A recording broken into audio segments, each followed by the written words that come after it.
நிறைய பேர் சாஃப்ட்வேர் விற்கிறேன்னு வருவாங்க. ஒரிஜினல் ஏபிஐனா வாங்குங்க, இல்லாட்டி வாங்காதீங்க.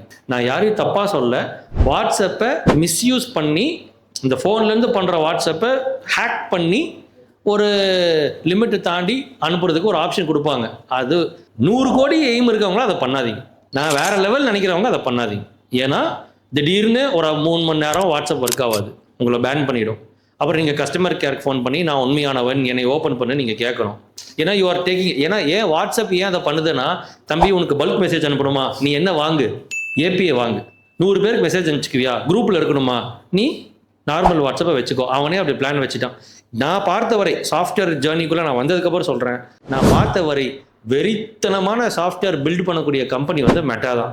யூடியூப், கூகுள்லாம் கூட கொஞ்சம் மெதுவாக தான் சேஸ் பண்ணி வரணும். இன்ஸ்டாகிராமில் வார அப்டேட் வருதா, யூடியூப்பில் வார அப்டேட் வருதா? இன்ஸ்டாகிராம், வாட்ஸ்அப், ஃபேஸ்புக் மாறிக்கிட்டே இருக்கு. இவ்வளோ ஃபாஸ்ட்டாக உலகத்தில் எந்த சாஃப்ட்வேரும் மாறுறதில்லை. நம்மளோட எல்லா நம்பரும் அவன்கிட்ட ஆல்ரெடி இருக்கு பாஸ். நம்ம நம்பரை அவன் தூக்கிட்டு போக தேவையில்லை. நீங்கள் ஏபிஐ வாங்குறதுனால அதில் நிறைய அட்வான்டேஜஸ் இருக்குது. ஏன்னா WhatsApp is owned by same company, Facebook also owned by same company, Instagram also owned by same company. இதில் என்ன அட்வான்டேஜ் இருக்குன்னா, ஒரு 2500 பேர் உங்கள்கிட்ட வாட்ஸ்அப்பில் ஹாய் போட்டிருந்தாங்கன்னா, இந்த 2500 பேருக்கு ஆடு ஓட்டுறதுக்கு நீங்கள் தனியாக அப்படியே மெட்டால கன்வெர்ட் பண்ணிக்கலாம். லுக் அலைக் ஆடியன்ஸ்னு ஒரு கான்செப்ட் இருக்குது. இந்த 2500 பேர் கஸ்டமர் இருக்காங்க, இந்த 2500 பேர் மாதிரியே ஒரு 2.5 லட்சம் பேருக்கு நீ ஆடு ஓட்டி கொடுப்பா அப்படின்னா அது அல்கோரிதம் மேட்ச் பண்ணும்.